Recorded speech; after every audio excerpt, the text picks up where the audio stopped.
this. I don't know if I should even share this, but when they first built this new building, I should show y'all, but I am in a office that is twice as big as my original office.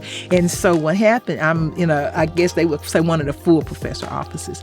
And when I first got here, in this new building, since I was one of the last people, they were going to put me in the tiniest little office, like back in the corner. Yeah. No, ma'am. And Warren came by, he looked, said, Seals, I know you're not going to stay in this office. So you need to go because they're gonna, somebody is gonna complain that you, a professor, is in an office that's smaller than some of the secretary's office.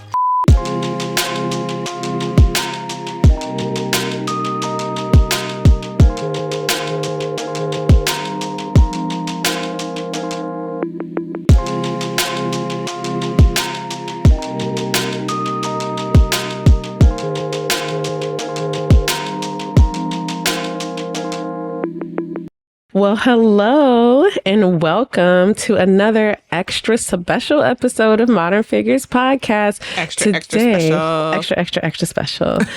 Today, we are so happy to have Dr. Cheryl Seals with us. She's someone who I knew since I was a grad student. So her introduction, she is a woman of a million facets. So she hails from Homer, Louisiana.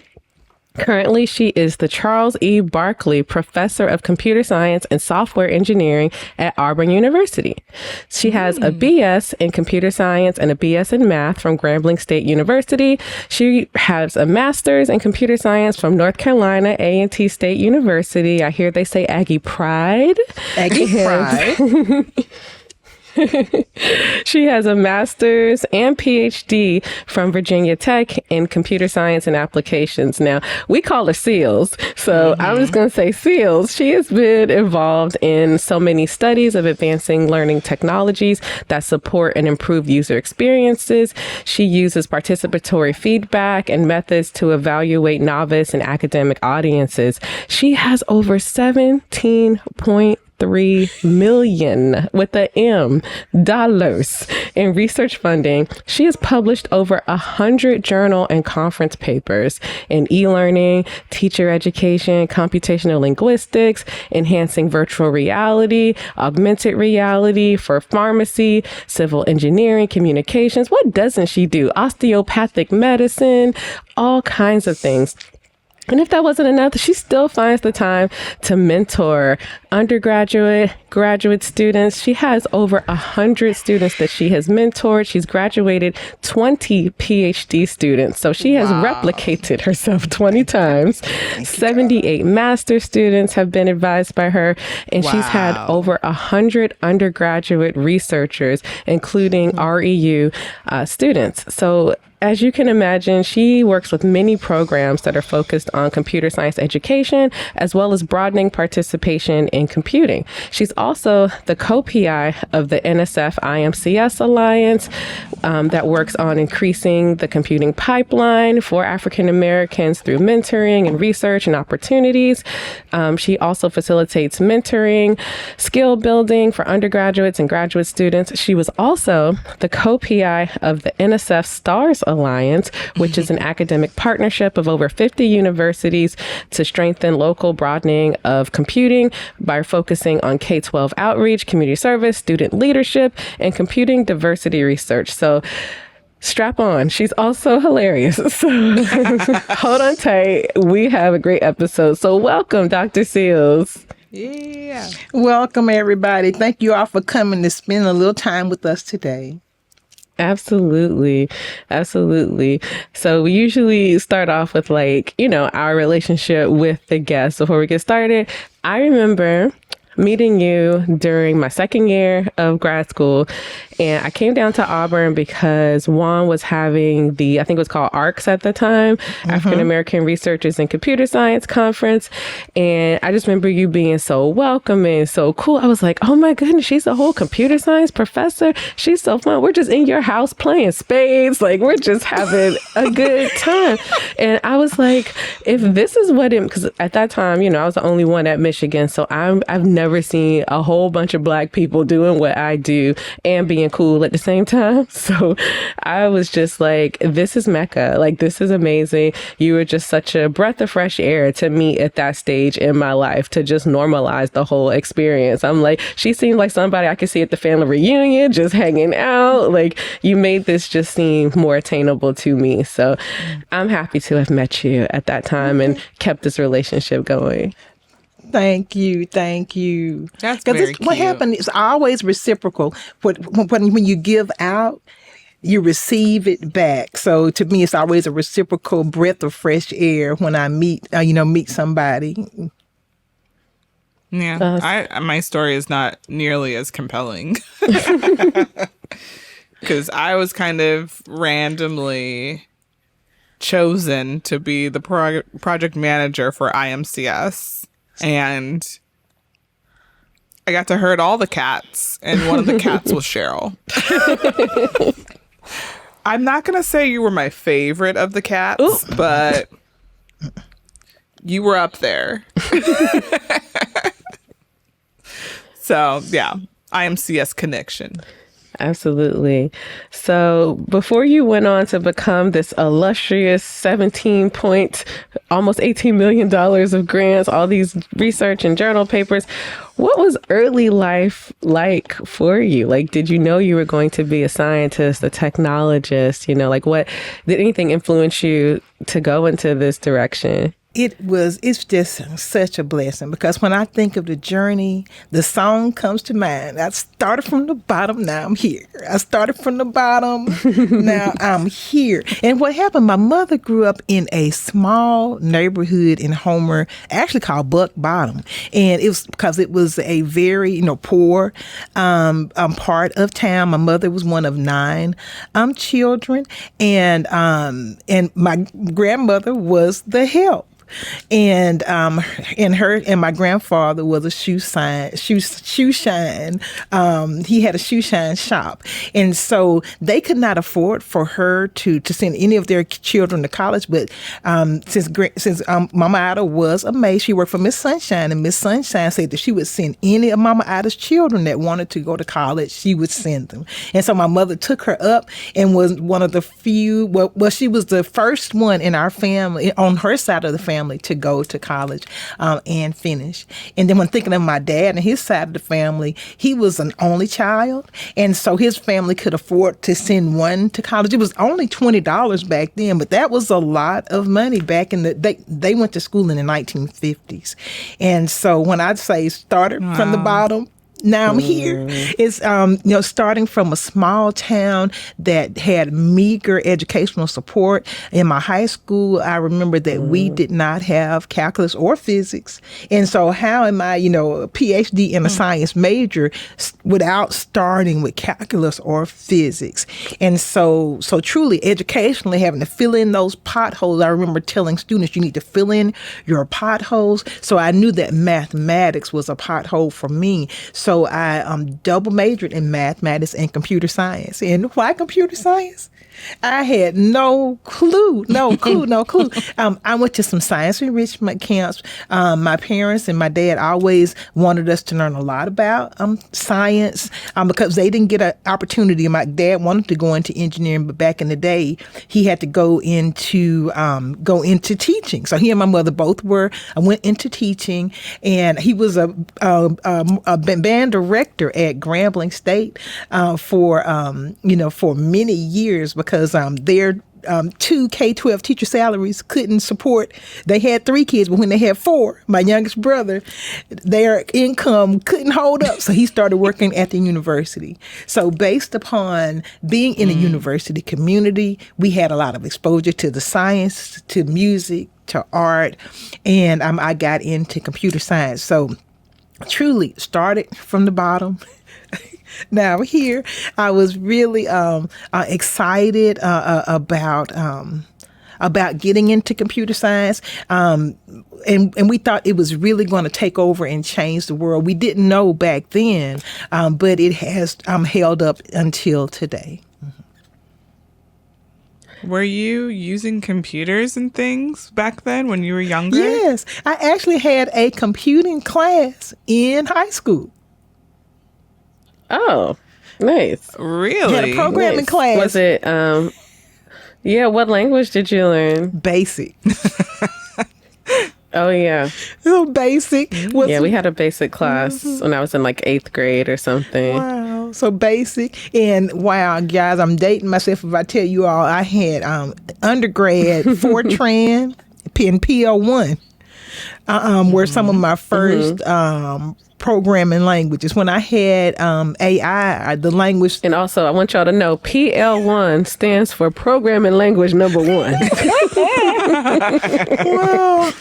So creative. Yeah. And my goodness, and that was a long time ago. And then I think for AI, I think we did have Prologue, I think. At that time, maybe small talk, but I didn't take those as classes. I took PL1 was my first programming class. PL1, Programming Language 1, and Fortran. Do you remember any of the projects in that class? Oh, no, like what you had to do with the PL1 code? I remember. Oh my gosh, no. Thank you for asking. Like I remember early on it's like, oh, make a calculator. I'm like, right now it's like, no, assume the computer is a calculator. Now do this other thing. So, maybe doing grade calculations, like if you could do, like your GPA, something like that. Do your GPA or interest calculation, something like that. Yeah, there were very basic questions that we had to program. But now the students have very sophisticated, make a web scraper to scrape this web page. They have very sophisticated projects. Generative AI with 4 prompts. And they didn't name the classes anything better. With 4 prompts, you can. Right. Y'all got CS1. Yeah. So with 4 prompts, you can create any website you want through prompt engineering. Exactly. Yep. Correct. Okay, so you grew up, did you always have an interest in science, or were you just sent to the camps? You were just like, look, like, was it kicking and screaming, or was it, I'm looking forward to these camps? I don't know if it was so much science, but I always I was a reader. So I was under the covers at night reader. Hey, turn that light off. And so I don't read like I used to. Now I'm a Kindle. So, now books on tape or podcast is what I prefer. And I think I just like problem solving, because now some of the classes I teach are still sort of just like about having fun and problem solving, because I teach a game design and development class and a human-centered AI, well, HCI, but I call it human-centered AI and user interface design, user experience. So I still teach things that I can enjoy and have fun with, and it's all about problem solving. I can imagine being at an HBCU back then was a time. Yes. You can't see my hands. And I know you had a time, Cheryl. If y'all are listening, y'all need to watch on YouTube. She is giving us a whole performance. I had I was busy. I was busy, but I was organized. I worked hard, played hard. And so,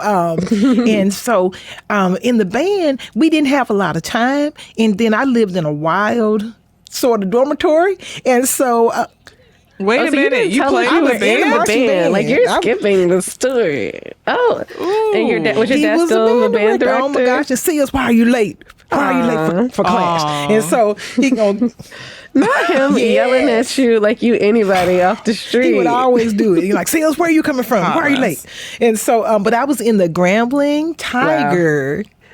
GSU. We thought you knew. Marching band. And so I was in the Grambling Tiger marching band. And we got it back in those days. I won't say when. Back in the dark ages, We got a chance to go to every stadium in the country. So because our alumni associations, we're going to have to, really support our alumni associations much more just in general in the upcoming years, just to give back. And we went everywhere because our alumni associations, New York Urban League, Los Angeles Urban League. So we went to every major stadium in the country, and I went to Tokyo 3 times for the Tokyo, I think the Big Egg is what they called it at the time, because they would have a college bowl game there. And I even played at a Lakers, the Dallas Mavericks and Lakers played,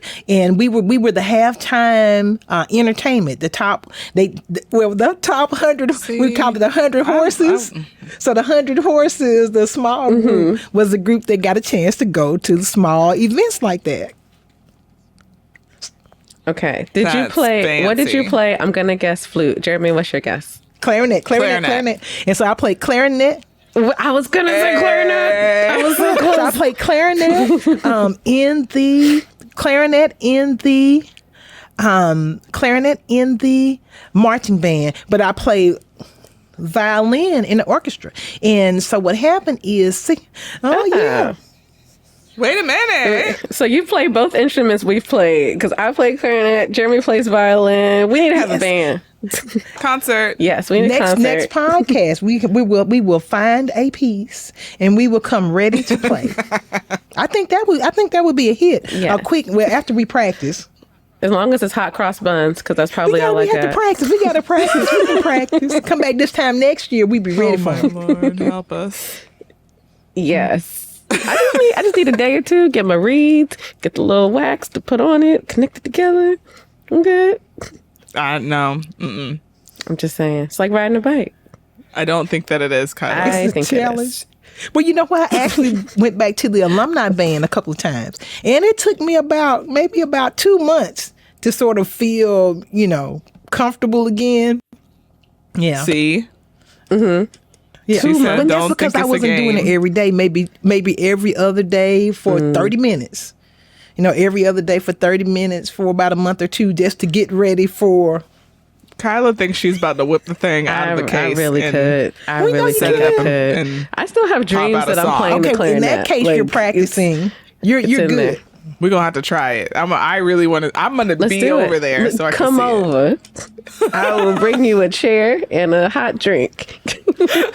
Yeah, we're going to do this. We're going to have to do a music challenge. Okay. Yeah.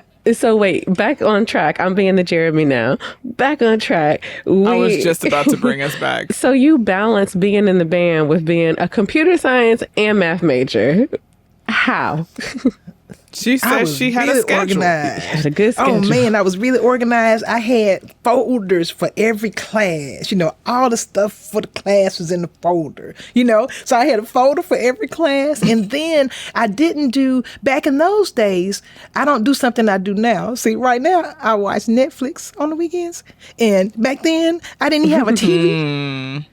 So because I had a TV in my room, but I was in it so seldomly that I didn't watch it. I didn't turn it on. And this was, so I didn't really watch TV. I just, I went to class. I went to band practice because band practice was usually right after class.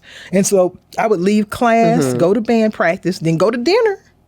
Then with our band, we go back to practice.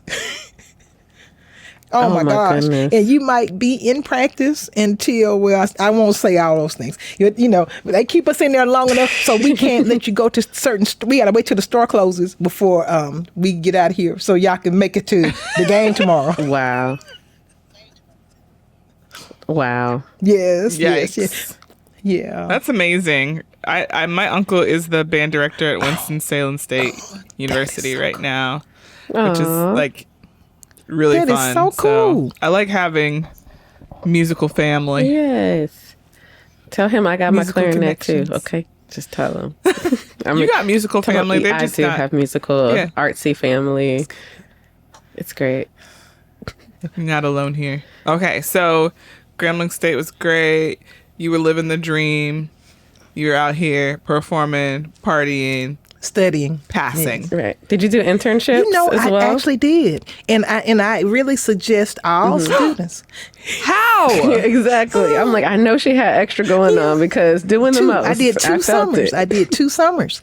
I did 2 summers. And well, my freshman, I tell all freshmen, go home, eat your mama's cooking. So I went home, ate my mama's cooking my freshman summer. But all the other summers, I either worked or interned. So I think you need to get out there to kick the tires, because one intern, it was really boring, and the second one was much nicer, and so that way it gave me an opportunity to pick which organization that I wanted to work in. So what I did is when I finished Grambling, I actually worked. So I did those 2 internships at Bell Labs, Bell Core in Piscataway, New Jersey, and a lot of us went from the South to Bell Lab, Bell Core. So I was there for 4 years as a. So here we go again. I started at the bottom. So I did an internship at Polaroid, and at Polaroid I was writing device drivers, like electrical engineering. Wow. And so then I moved from writing device drivers from the bottom to more doing as a database administrator at Bell Labs Bell Core. And then from Bell Labs Bell Core, I ended up I was at A&T. And from A&T, I went to IBM, and at IBM, I was more at the more at the user interface level. So I had moved from the bottom to the top of the stack, and I'm dealing more with customers, customer support, testing, quality assurance, and programming. Mm-hmm. So you were working this nice job. You had graduated. You had all your fun working this nice job, writing these device drivers. What made you say, I want to go back to school? Oh, have you heard? Let me think. What did they call it? When the economy goes shh. When the economy crashes, I think a lot of us were let go. They had like 4 cycles of trimming their workforce, their technology workforce, because this was sort of like, I don't know if this was the .com sort of like bust. They had 4 cycles of sort of trimming that, and I ended up. I made it through the first 3 cycles, but the last cycle, I went and talked to my manager and said, okay, so what's my likelihood of making it through another round of this? She said, not great. And so me and my roommate were both from Louisiana. And so we both got us you got to bounce back. So we got us a U-Haul, and we got all our stuff, because it was I didn't realize it. It was so expensive in New Jersey. I probably could have found a job in another place, but it was so expensive. One of my good friends from that area, what she did is her and her mother had to have, I think, like $500,000 combined income to get a split house. So they were on one side. It was 3 bedrooms on one side, 3 bedrooms on the other side. They shared a common wall. They both had 1-car garage, and the backyard was shared. And so coming from the country where everybody's on an acre, my dad's house is on an acre. My granny's house is on 3 acres on the front with 30 acres in the back. And so I'm just like, I couldn't reconcile. Can I afford this with the economy like it is? So I got downsized out of telecom, and then I ended up back in Grambling. I forgot about that. I ended up back in Grambling for a year to finish up my bachelor's in mathematics education. I thought about teaching K-12 education, and so I actually taught not calculus but advanced math and geometry for a year at Homer High, and they gave me an offer. Wow! And the offer was so wonderful. I was like, "Thank you," and I said I was making more money in graduate school, to myself. And so I went back. That's how I ended up back at A&T. I was like, oh my gosh, they offered me more to go. Wow. She said, that's cute. Right. So and so that's cute, but no. But so what happens is, in a small town, it is enough to make it. But I had been in the city, accustomed to making maybe at least double that amount of money. So I just didn't realize that in a small town, I didn't understand COLA. So for students, cost of living, cost of living. I didn't understand cost of living. It was enough to live where I grew up, and because it's a meager salary, but it was enough for the economy in my small town. And so that's how I end up from getting downsized from telecom back to Homer, Louisiana. Was there for a year. Okay. Finished up my bachelor's in mathematics education. Did a year teaching mathematics education. Got an offer, and then I was like, "Thank you." You said, and then I ended up in North Carolina A&T, Aggie Pride, to work on my master's. Had a great team there.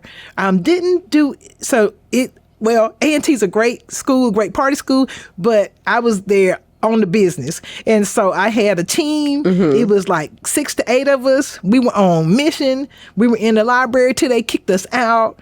We finished the master's in 3 semesters and a summer. 3 semesters in a summer. Wow. Deuces. Y'all weren't playing. Y'all were not playing. That's how I went from North Carolina A&T to IBM. IBM has a subsidiary in Atlanta off of Northside Parkway. It was called IBM ISSC, Integrated Services and Solutions Corporation. And that's where I was doing mostly a high level. I'm doing customer service, testing. I said, oh, this sounds great. I'll be a tester. And little did I know that you test, but once you test and find the problem, you're the fixer. You got to fix it. Yep. And so I did that for a year. I would have stayed in that position. It was very great financially. Above standard cost of living raises. At that time, IBM, if you were a top performer, you get a 10% raise. And I was like, oh, I was only there a year and I had gotten a 10% raise. And I was like, oh, I got that's amazing. But what happened is my cohort from A&T said, hey, when we get old, maybe we want to teach. So why don't we go to get a PhD while we're still young enough to do it? That's so funny. That is hilarious. That's positive peer pressure. And so we went to Virginia Tech. It was a very different experience. It was very. So y'all went as a group. It was four. Y'all it was came four as of us. It was a unit. It was 2 of us Wow. from A&T. That's community. But since they hadn't had much diversity at Virginia Tech, being green, okay, they were like, which one are you? Wow. Yeah. Which one are you? And I'm like, I'm Cheryl. Not which one are you? And glad to be here. And it was a very challenging experience. Blacksburg, Virginia. It's not great to be a trailblazer or to be on an island. Blacksburg has 1% diverse population when I went to school, and that was the town. The town had 1%. And so this was back in the day before they had, and one of the stations that I watched at that time when I was growing up was BET. And so they did not even have BET as a station, and they did not have a hairdresser that could do hair like mine. And so it was a challenging experience for let me think. What made y'all pick Virginia Tech? Because you passed a great question. Even like, why would how we did you pick A&T? Is what my first question was. Because you flew over a whole lot of schools to get to A&T, and then but it's black there. Yeah, it's I didn't black. know anything. But she came from black. So I didn't know Grambling. anything about anything. I went and talked to when I got that offer. I went and talked to my department head, and I was like, this is what they offered me. What can I do? And he was like, well, I have a friend at North Carolina A&T, Joe Monroe.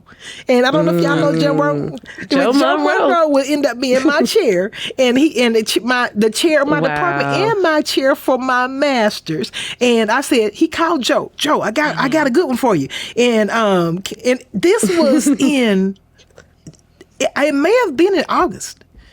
I don't know if it was July or August, but he said, just tell her to come on. Wow. I don't think. Wow. So you hadn't applied or anything. I don't think I had applied. He was like, oh, she's your great. stuff. She's She'll great. work it out. Just come on. And so, And my father was like, well, y'all need to tell my brother, you need to go up there with that girl because I'll go up there with Cheryl because we don't know where she's going. She don't have a contract. I just got in my car, put some stuff in the car. Oh my gosh. Wow.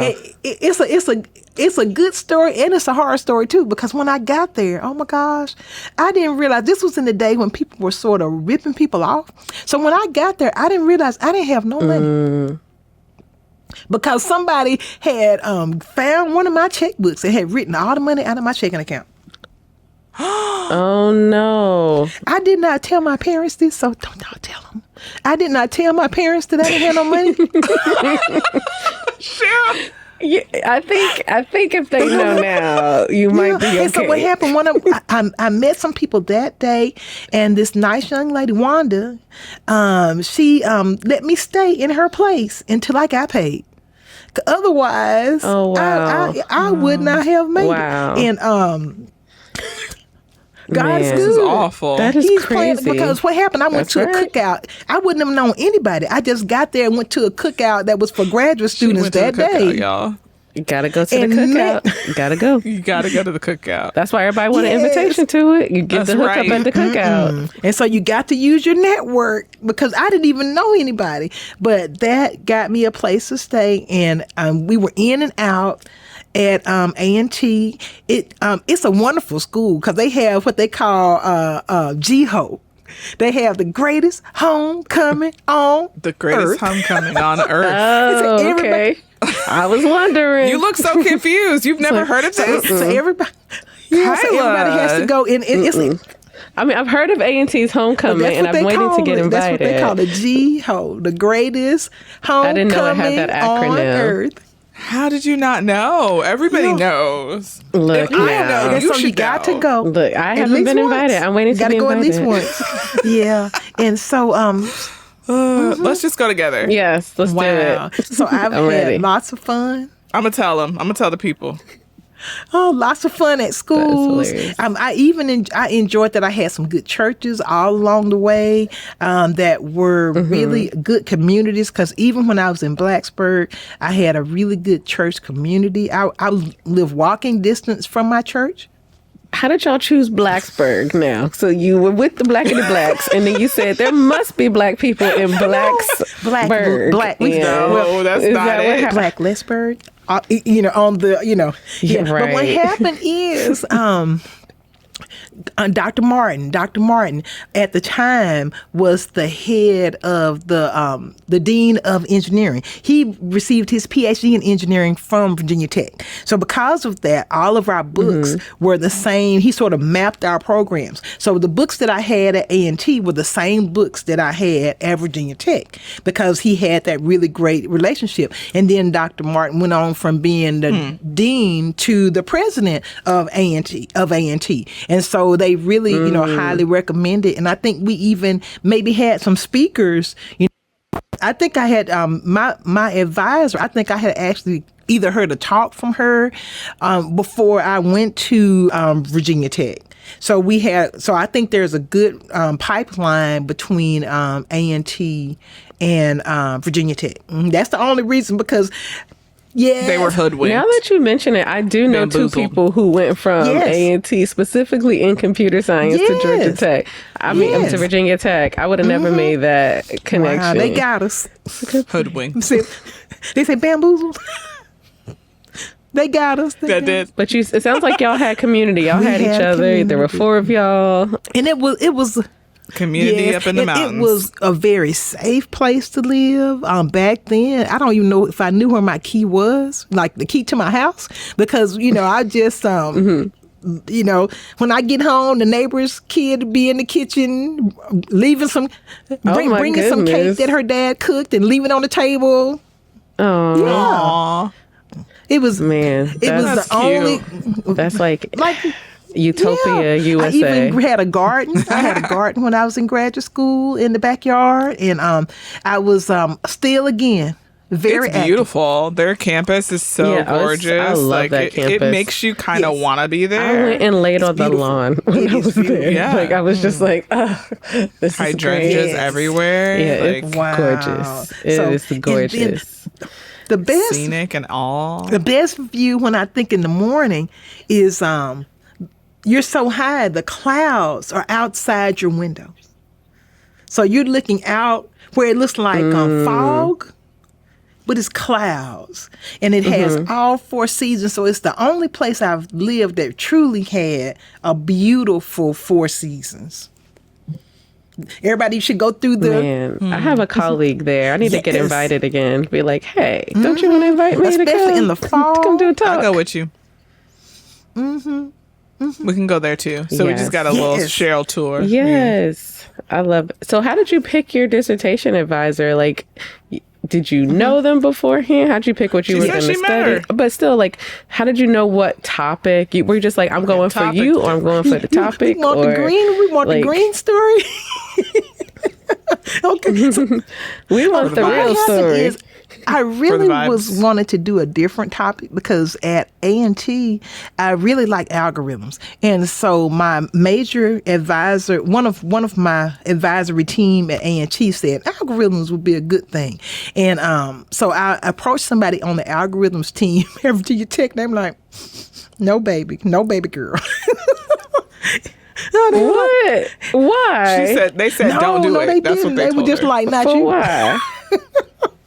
They didn't say serious? that, but it was implied. So that person didn't even recognize me, know my name until I was Dr. Cheryl.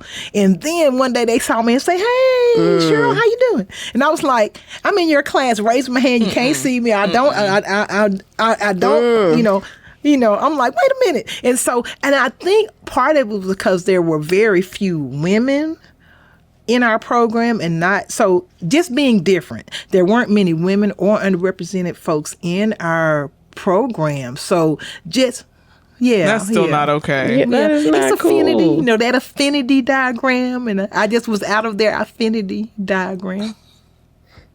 But still, they're discouraging people from things literally just because, you don't look like someone I've seen do algorithms. They don't know a thing about you. What's his name so I can find him? No. But what happened is that was such a blessing because there was no money in grants in algorithms. Oh, so we'll give them that. Because ended up having a class, and I went into HCI, and that was a blessing. That was a blessing because it was much more for me to say God's plan.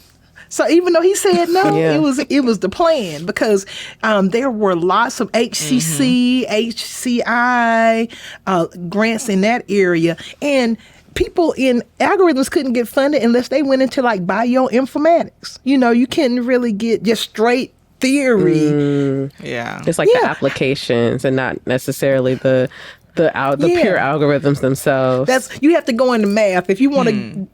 That's interesting. You have to almost be in a math department if you just want to. You had a female advisor, right? I did, and that is not very common. That's why I'm like shocked.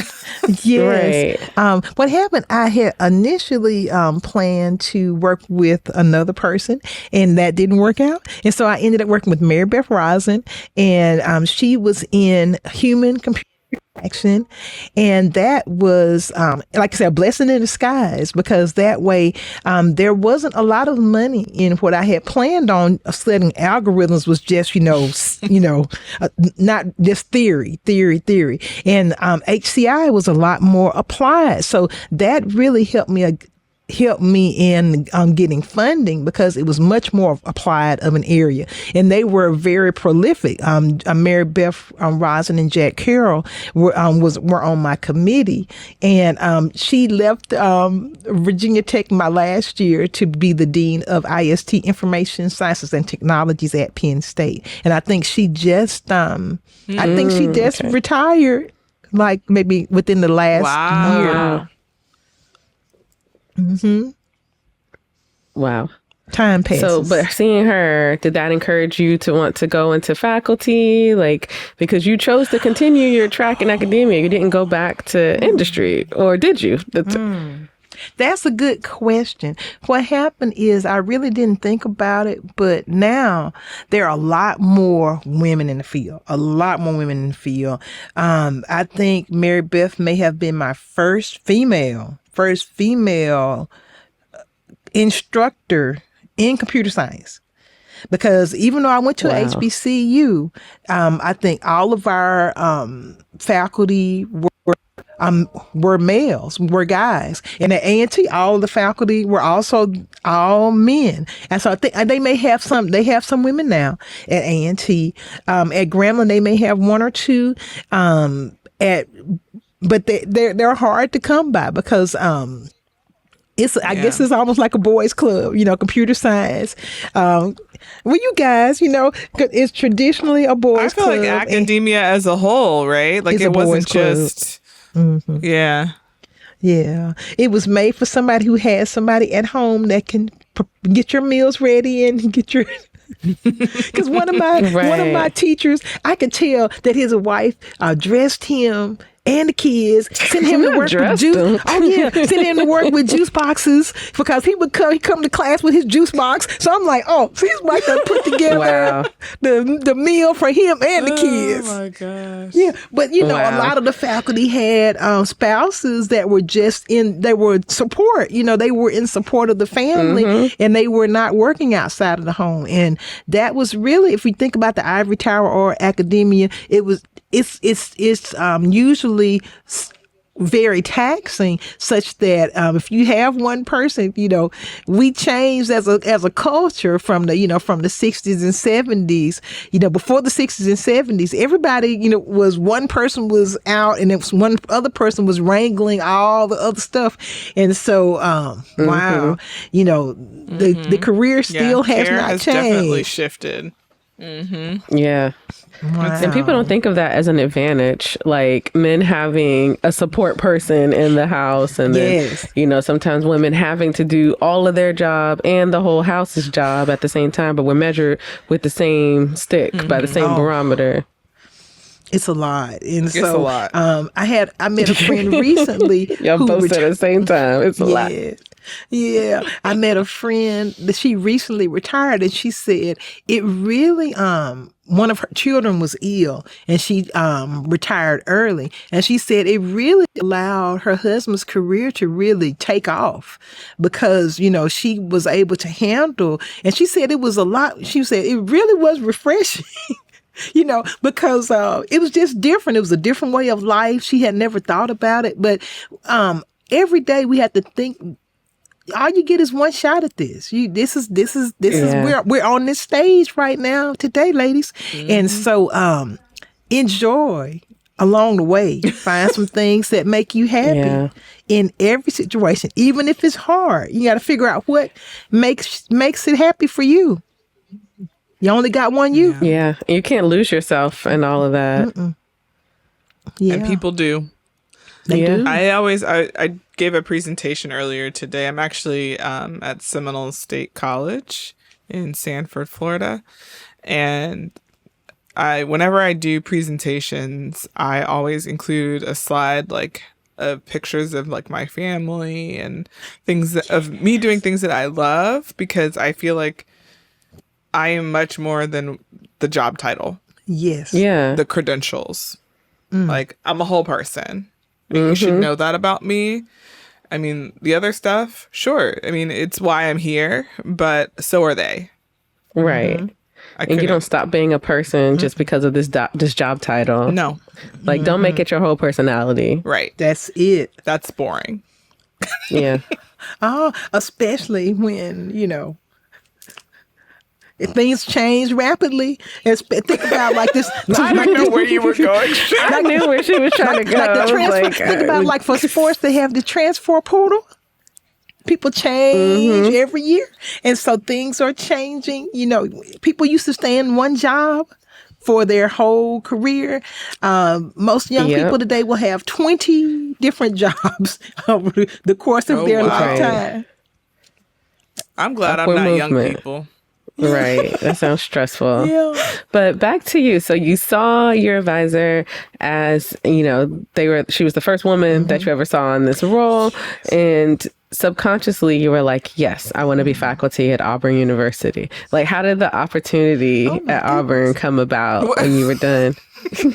Oh, that's a good question. Now, one thing that I did though really like about my advisor is that because her husband he's a powerhouse. If you do not know, Mary Beth Ross and Jack Carroll, they have thousands of citations, Oh, wow. probably 20 books, not 20 journals, probably hundreds of journals and at least 20 books.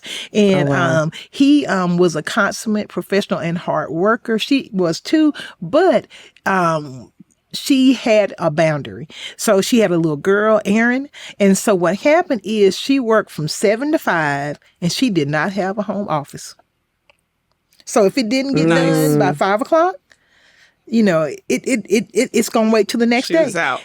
And It wasn't going to be done that day. And so, because she That's said, it. I really have to have some time, for my family, have to have some time for my family. But she was a powerhouse in that 7 to 5. So she was regimented or organized.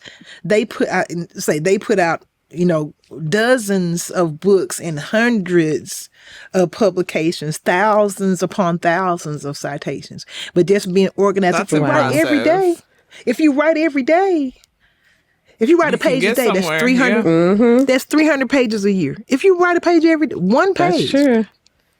Just a page a day. I don't got it. I have it in seasons, but I'm trying to get better at that habit.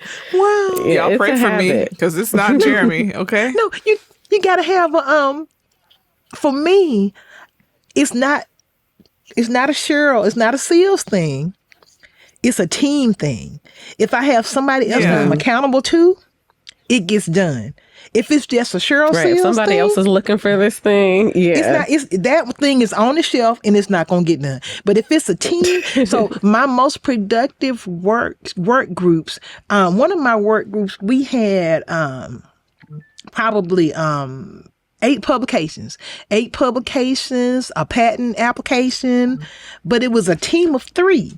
And with that 3, everybody has a bad day. Now, one of the guys is younger, so his wife had a baby. So for 6 weeks, he couldn't do anything. We like, I feel bad. I'm not really contributing to the paper. Oh, you wrote the last paper. And so don't worry about that. And so you just need to proofread it for us and fix it, put your spin on it. And so we all, have ups and downs. But to me, my best advice is for people that are like me, that are people person, have a team, somebody that you're accountable to. Has been much better. I have very few, I don't know if I have any single authored work other than my dissertation. My thesis and my dissertation. Everything else has been a team of 3 to my last group. We have 8. So we have 8 people on that team. But because of this 8, and that's just talking about one of my new things that I really like to do. We're working in pharmacy. And with pharmacy, I'm working with a doctor in pharmacy here, and we're doing a learning technology in virtual reality. And so with that, we've probably had a dozen publications, and we need to figure out how to turn what we've created into a product. We're creating things to give empathy to pharmacy students for those that have rheumatoid arthritis. And so because of that, we have to do someone in mechanical engineering, computer science. We're doing augmented virtual reality. We have faculty in pharmacy, and we've tested our application probably with 200 or 300 pharmacy students. And we sent it, we have a medical doctor on the team. And so he sent it to 10,000 people nationwide to ask them about, their rheumatoid arthritis. And so with that team being so broad and when we got to publish, it really helps because We don't have any money, but medicine, they have a whole lot more money than we do because they're used to their publications being $8,000, $10,000, $12,000. Where computer science, that's a new world for us. And we're saying $1,000, $5,000, $8,000 for a publication. How do I afford that? They were like, well, I expect that every year. And so they said, I can cover it. Wow. Yeah. And so I have a question, Cheryl. So you're a full professor now, right? And that's a very big deal. Often students will ask about like practical experience, right? Do you think that your experience in industry benefited you at all in the role that you have as an academic at any point? Good. I think so. I don't think it's according to the person. I think a couple of years would be good, just because you're accountable to more than just yourself. You know, you're accountable to different, but even if you're doing a dissertation, you're accountable to more than just yourself, but it's in the small versus in the large accountability. And so when I was working with a large company, we had millions of lines of code, and it was it was a little bit more stressful because of the industry pace.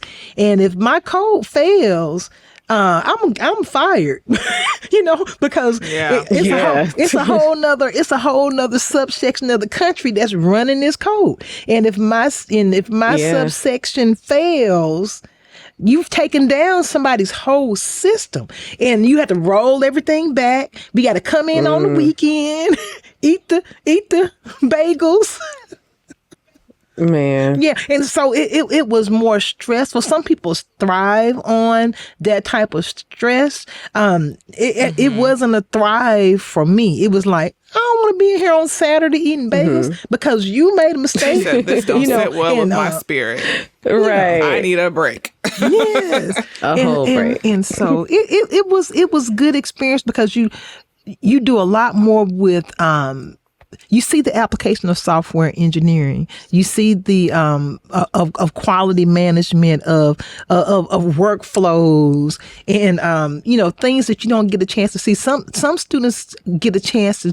Now we have students using GitHub to sort of save their code and to have bigger code bases. Hopefully they're doing the code that they're doing different code exercises, leak code, things like that.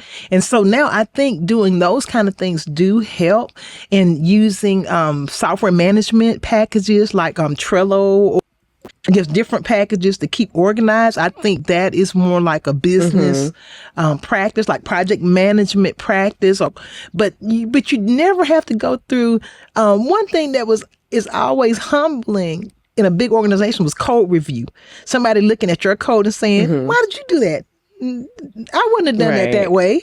And so that was a different level of insight, having more people look at what you do and say, that's not that efficient. I'm like, I was just trying to get it done. I have a question for you because it seems like you've worked in a lot of teams, like either in industry or in academia. It sounds all good, all well and good. It's a personal question I'm just genuinely curious about.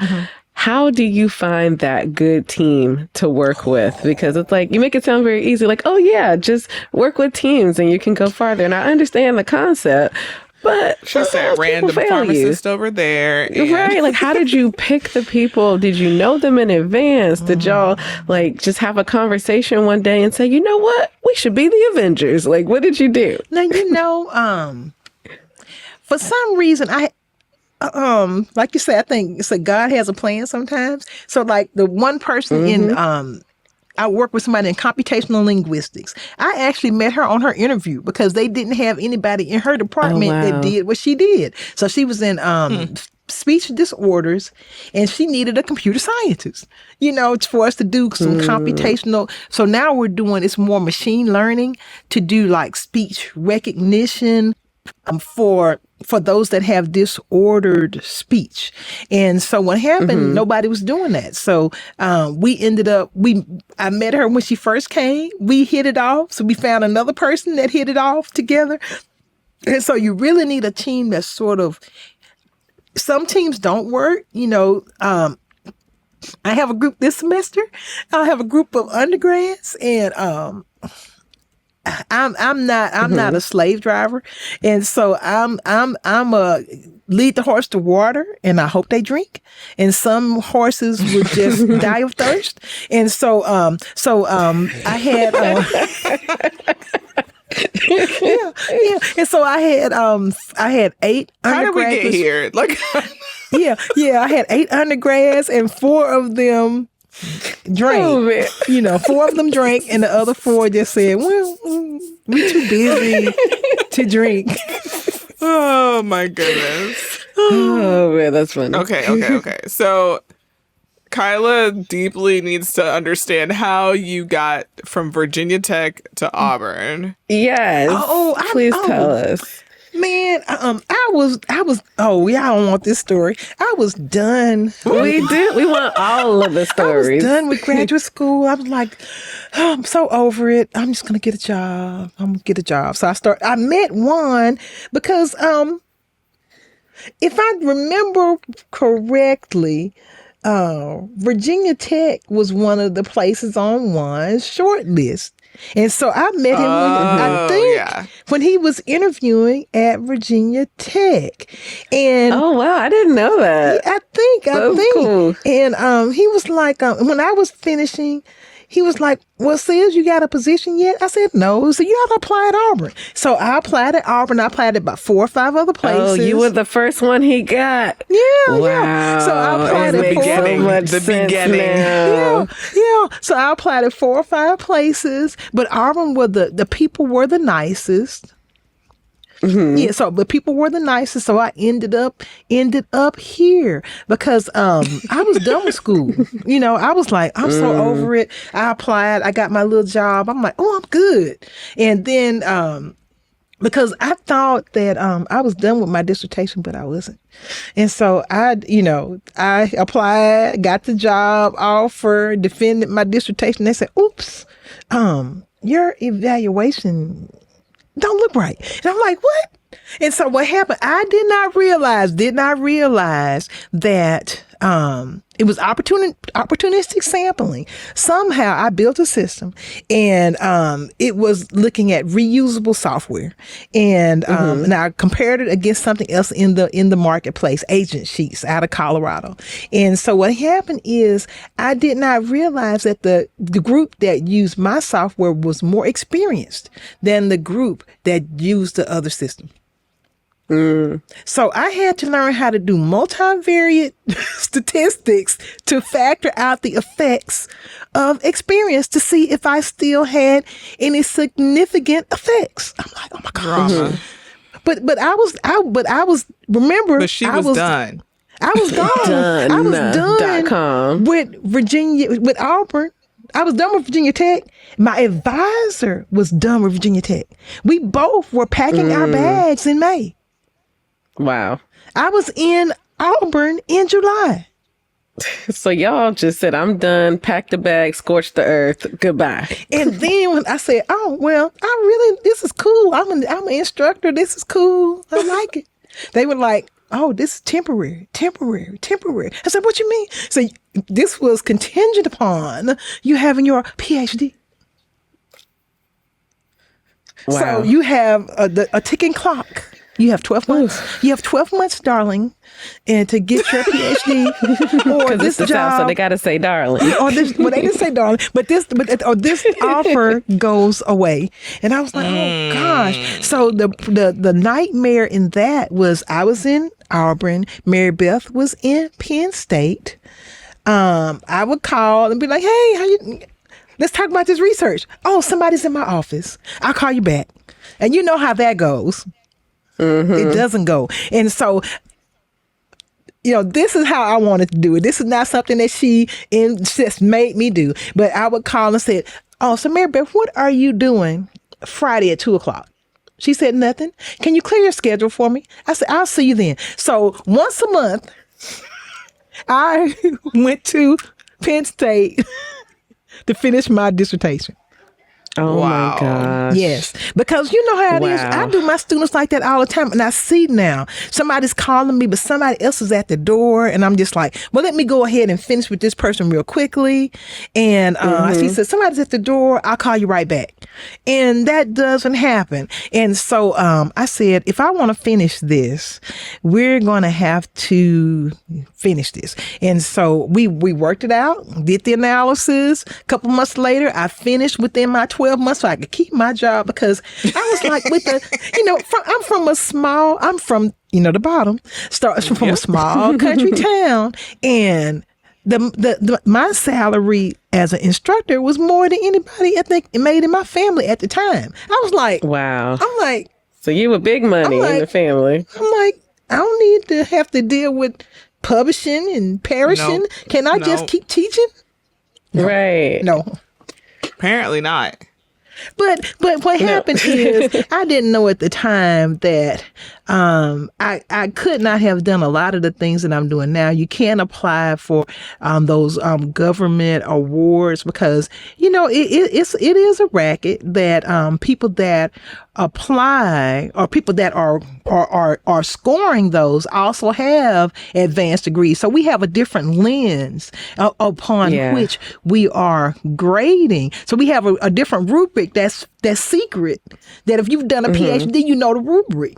And I've seen grants done by a person that has an MS. They're missing part of the rubric. That it's a great idea, but they're missing the evaluation. Like I got dinged in the end. They're missing the evaluation. How are they going to make this return on investment that they can evaluate and validate by a group of 5 other PhDs peers, so it's a racket, but it's because it is a secret until you go through until you see, they say, what is it?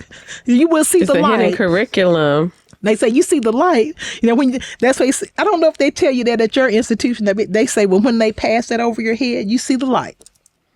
You see the light at the end of the tunnel. But that's I had no idea that's how you got to Auburn. Yeah. So you were there. We talk about Juan throughout the podcast at times because lots of people's trajectories involve Juan at some point. Oh, yes. So, yeah. So what was it like being colleagues in the department? Like, did you all support each other? I don't know how long he was there before. It sounds like y'all got there around the same time. Yes, he got here maybe a couple of years before I did. But it was a blessing because many of my early awards I worked with Juan on, and we're still on an award today. This is almost 20 years later. So with the IMCS, it's a rendition of something that we worked on in the past. And so we've worked on at least probably a half a dozen awards over the years. Usually I always have at least one thing. Well, it's good having at least one advocate because I am sort of quiet and I really might not speak up enough. And I remember, and this, I don't know if I should even share this, but when they first built this new building, I should show y'all, but I am in a office that is twice as big as my original office. And so what happened, I'm in I guess they would say one of the full professor offices. And when I first got here, in this new building, since I was one of the last people, they were going to put me in the tiniest little office, like back in the corner. Yeah. No, ma'am. And Juan came by, he looked, said, Seals, I know you're not going to stay in this office.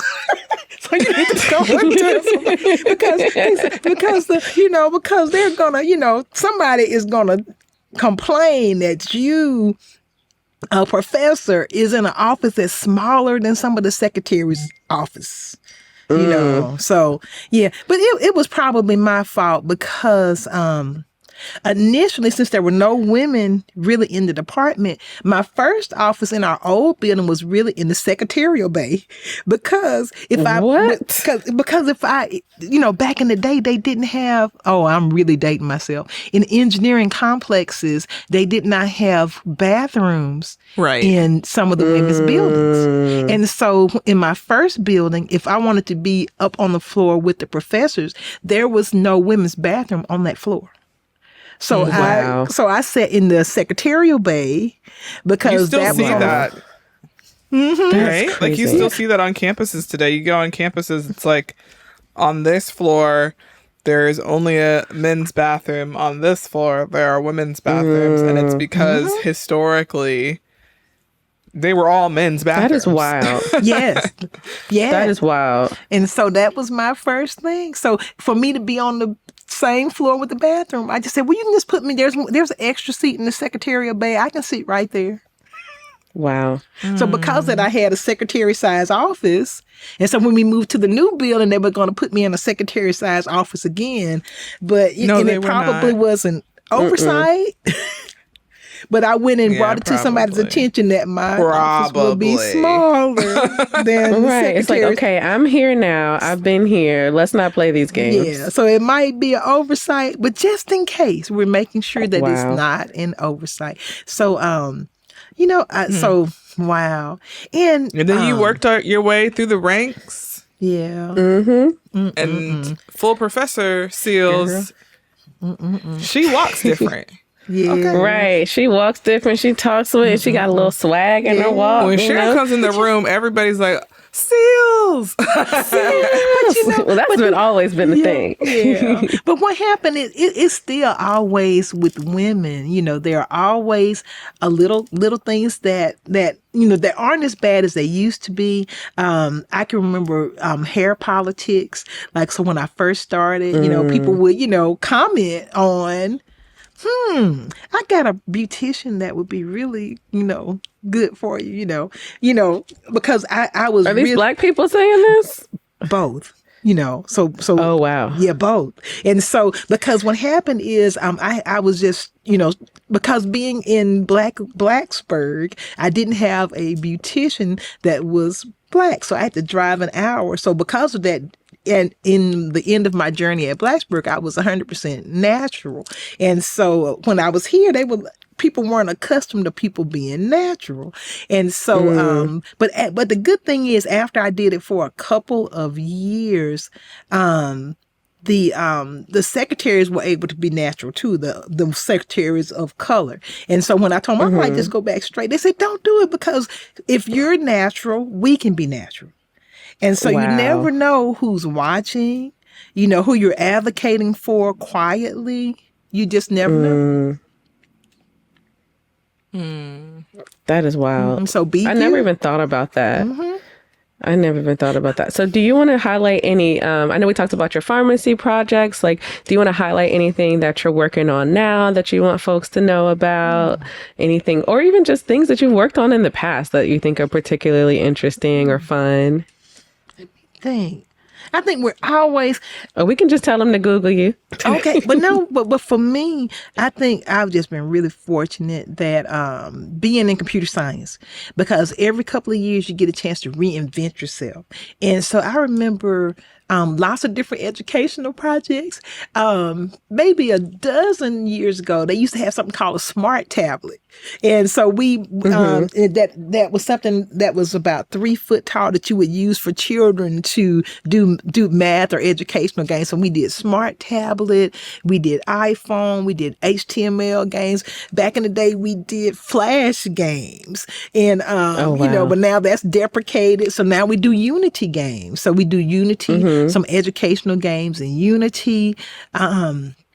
What I really want to do is more, I do quite a bit of virtual reality, quite a bit of AI. And so when I first got here, I taught, even though it was not my area, I taught AI for 4 years when I first got to Auburn. And that's how I got into gaming, because I was an HCI guy from the Center for HCI, but that AI is sort of linked with AI. So I taught AI. That got me started thinking about, there's this zero sum game. And so that is, that zero sum thing is a game. And so because of that, agent-based systems, all of that is in gaming. And when you think about advanced personalized learning, which is one of those engineering grand challenges, how can we support that through different types of technology? And so, taught the AI, I'm really having fun with user experience. So right now, with the Unity, really having fun with augmented and virtual reality. One of the new things that my kids are getting into is machine learning. And so to make something, you actually be HCAI, you really have to have the human and the computer sort of working together. So that is some type of machine learning that's going to make our applications better. And one of my students, we're actually working on what we call, most people think about LLMs, the large language models. We're working on small language models. So large language models are based upon like Wikipedia and that whole corpus, but most of that corpus is in English and German. But so what about Igbo, Hausa, other languages from other countries? So we're looking at, we started with one African language. Now we're looking at 12 different African languages and trying to better recognize, have a higher percentage of recognition for those languages. And so we're thinking about it from this way. It's really underrepresented languages, under-resourced languages. Those would be the next burgeoning economies. And if they aren't represented in this space, then we're missing part of the puzzle. And so another thing that we're doing is hate speech. So we actually have quite a corpus I'm sure you can actually make these generative AIs say bad things because you prompt it. So what would not be a good thing to say about a woman or someone that's from a different community? And so we got list of things. And the thing that I didn't think of was, how do you validate this? So we validated it with computer, but we also wanted to have human validation. And so our human validators felt what do you call it? They felt bad. They felt traumatized. They were like, do we have to? Because we didn't think about it. They were from some of the communities that we asked about the different hate speech. And they were like, do we need to finish? I said, well, you can't sit in that for so long. Yeah. They said, we just thought it would take a month. And it took about probably twice that long. They said, because I'm really feeling the weight of this hate in the speech. And so, it is challenging. So human factors, user experience. So just trying to figure out any way that we can make software better for communities. And so we have lots of small projects. We really have fun with the pharmacy project where we're doing virtual reality applications for sort of like a professor's toolkit to do a series of a half a dozen things that you would do in the home. And we have like the arthritis gloves that the user would use in virtual reality, so that they have that feeling of arthritis when they're going through the scenario. So we're trying to have fun. And we also did a series, for the Navy, we did a set of STEM outreach activities in virtual or in augmented reality. And that was just a good educational project. And we shared that with hundreds of K-12 students to get them just some STEM kinetic potential energy, just to try to figure out as scientists, we have to figure out one big thing that we're missing is not sharing what we're doing with communities. So when Granny doesn't know what their grandkids are getting a benefit from the university, that hurts us in the long run. They don't know. My grandparents knew what the university did for their kids. They did camps, this, camps, that. But the way that the university structure has changed so that you must publish or parents get those big grants, and most faculty do not get credit for going and doing outreach. We're going to have to get back to grassroots. We're really going to have to remember to take your science. Can you break it down and give it to K3, 4, 5, 6, 7, 8 graders to get them excited about what the university is doing, that the university is a benefit to my home and to my child's development. Mm-hmm. That's my little soapbox for outreach. No, you are completely 100% right. Engaged scholarship. And we have to think about it as engaged scholarship. Mm-hmm. Mm-hmm. Yeah. Mm-hmm. Yeah. Well, I think it's great that you are giving back, and you give back in so many other ways. And that just means we're going to have to bring you back, because I feel like this has been a lot of like Cheryl experiences that I didn't even realize I didn't know. And we've known each other for years. I talked to Cheryl a lot at conferences, and she's everywhere all the time and doing great work. I'm usually tired at the conference. I'm like, I'm just trying to make it through the session.